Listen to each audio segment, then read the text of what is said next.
Welcome to lesson 2, boys and girls. You remember yesterday in the first lesson we talked about empathy and how empathy is the connection between the designer and the user. If the designer can understand what the user wants or what the user needs and be sensitive to that and design something based on that, then he is having empathy for the user and it's going to design something that actually gets used and makes him a lot of money, hopefully. So today we're going to practice thinking like a user.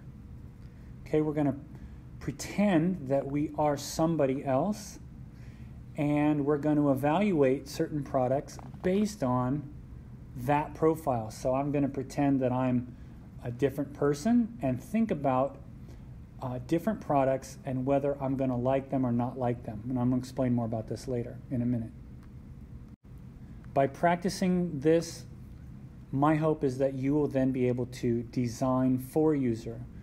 First, you have to think like a user, and then hopefully if you can do that, then you'll be able to design for a user. You'll be able to design your app for people who will then want to use your product because you've anticipated what that is.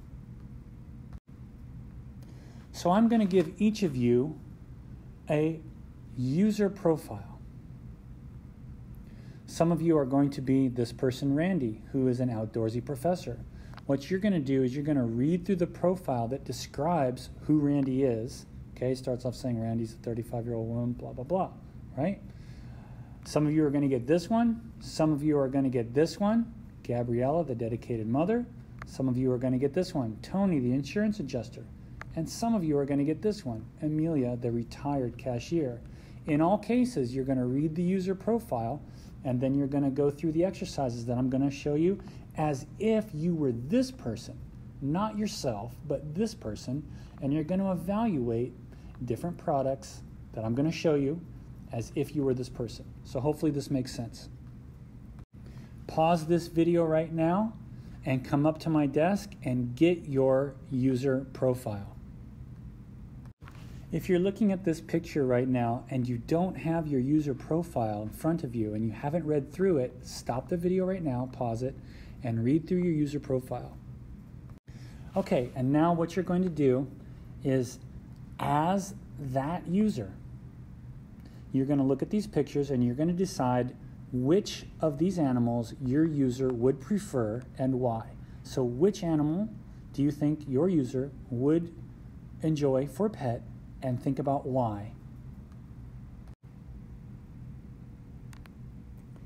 Okay, and now you're going to do the same thing. Still thinking as your user, you're going to look at these backpacks and decide which one he or she would prefer. Remember, this is not what you would prefer. You have to leave yourself out of it and think only in terms of what your user would prefer.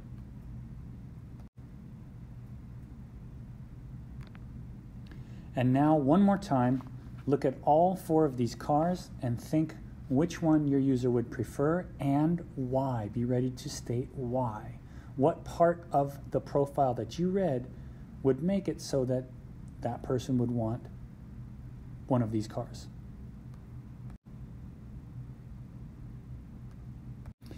Okay, boys and girls, as I pledged to you, I'm going to try to keep all these videos short and sweet. So this one's just coming up on 4 minutes, and so we'll say this one is over for now, and if you've finished answering those questions, you're done with this part of the video. Congratulations. Now you'll want to go back to PowerSchool and watch the next video.